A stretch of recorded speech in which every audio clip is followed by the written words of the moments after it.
What's up, guys? I just got out from seeing fastx. As we know, we thought this was, for a long time, we thought this was going to be the first part of a two-part ending of the Fast and Furious saga. Now we learned a week ago that this was going to be the first part of a three-part ender to the Fast and Furious saga. And major trades also told us that The Rock was going to be in a post-credit scene as his big return to the Fast and Furious franchise. Now that makes sense. Like, he probably only did it because Black Adam flopped. Let's be 100% about everything that's happened with The Rock in the last 6 months. Everything he has done in the last 6 months has been because Black Adam flopped. He'll return to everything except WWE to fight Roman Reigns. But other than that, he'll do everything because Black Adam flopped. A live-action Mona movie, returning to Fast and the Furious, probably gonna get another Jumanji going. You know, he's any gold he had in the past, he's gonna come back to it. But you know what? I love The Rock in the Fast and the Furious movies. And this movie, family. You just watch it and you just build this appreciation and love for all these characters that we watched since 2001. Over 20 years we've been watching these characters. And every movie they just add on and add on and add on. And that's kind of a major theme of this movie. You keep adding people to your family and you think, but that's the problem with the family. When it gets so big, you can't protect everybody. And all the additions, like Brie Larson, she was I thought she was going to do a lot more than what she did, but she did things that are very monumental to the plot and helped move the plot forward. So she did a little bit of something. The girl that was in the Suicide Squad, and that was in Guardians, the new Guardians. She did a little bit. She played a character. She played the sister of a character that we've known from past movies. So everyone did something. Alan Richardson, he has a big part in this movie and a big part in the ending. I don't want to spoil that, but he did some. He looked cool as fuck, and he had a big part in the movie too. But the main guy, the main newbie to the Fast and the Furious franchise, Jason Momoa, was the main villain of this movie. Man, you want to talk about, this motherfucker would have been playing with the Joker and put on a better Joker performance than Jared Leto. No offense to Jared Leto. I do like that.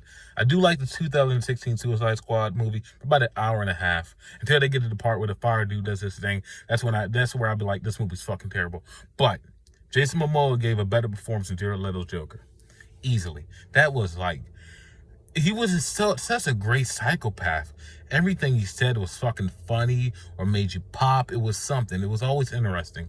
Every time he was on the screen, something interesting was happening. And I felt like he was in this movie, I want to say he had about 40 minutes of screen time. I know, Vin Diesel had the most.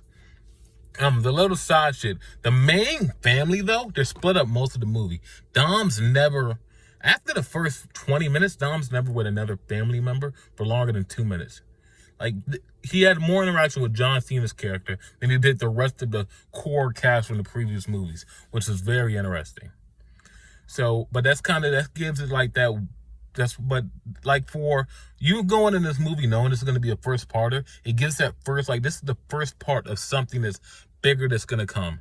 And I feel like as a movie that's supposed to be this first part of something bigger that's going to come, I feel like it does a very great job at keeping me interested and invested in the storyline going forward. I feel like we're about to get a big culmination of all these movies we just watched. And that brings me to another point. There's a point where I forgot her name, but there's a point where Dom's son goes to the house. Is it just his sister? Yeah, he goes to his sister's house. Dom's son goes to his sister's house, and a very key character from the Fast and Furious franchise is not there. This is supposed to be all hands on deck, and Brian's not there. Sometimes they talk about Brian like he's dead, and other times they talk about he's alive, and it's I really think a big reason why they're gonna do 3 movies is because 1, The Rock's coming back, and 2, they're gonna really if they get the blessing from Paul Walker's family to do this, fucking do it, They're going to get his brother, and they're going to use all the great technology that we have now that is great when it is used by people that know how to use it. Stop blaming technology because some people don't know how to fucking use it. They're doing that with the de-aging shit now. They're gonna blame the they're gonna blame the technology because somebody doesn't know how to use it. Even though we've seen it be used great multiple times by very talented people. I don't know why that's a thing in Hollywood right now, where we gotta blame every fucking thing, like we're back in the 60s, on the technology and not the people using it. So if they get the blessing from the Paul Walker's family to use that technology to bring his character back to life, so we can get to the ending of this Fast and Furious franchise in a safe and satisfying way, fucking do it. Fucking do it. Stop blaming the technology because some dumb motherfucker doesn't know how to use it. Let's use it to make great stories and great moments in cinema. Stop blaming the fucking technology. Like, how fucking, you a fucking grandpa? You gotta blame it. Oh, I didn't know how to use it, so it's gotta be stupid. Like, the fuck are you, a fucking grandpa? You gotta be smarter than that. Like, so that's why I'm thinking I'm getting very strong vibes. Maybe I'm wrong, but I think that if they get the blessing from Paul Walker's family, I really think they're gonna try to bring his character back using all the great technology that we have now. So yeah, fastx. It definitely feels like a part one of something bigger. Definitely a part one of something bigger. Do they raise the stakes per se of what they did in the previous movies? I feel like the only one that was doing crazy action this whole movie was Vin Diesel's character. He does some crazy fucking shit throughout this movie, where it's like they even call it out. Alan Richardson's characters calls it out. They lied of the laws of God and gravity, you know? And that's what he did all movie, all for the runtime. He defied the laws of God and gravity. So fastx, I give it a 7.5 out of 10. This is another Fast and the Furious movie. If you like the previous ones, you'll like this one. Definitely a part one of something bigger. And I'm invested to see where this goes. I'm invested in Jason Momoa as this big bad villain for the rest of the series. I'm invested. So fastx, 7.5 out of 10. Peace.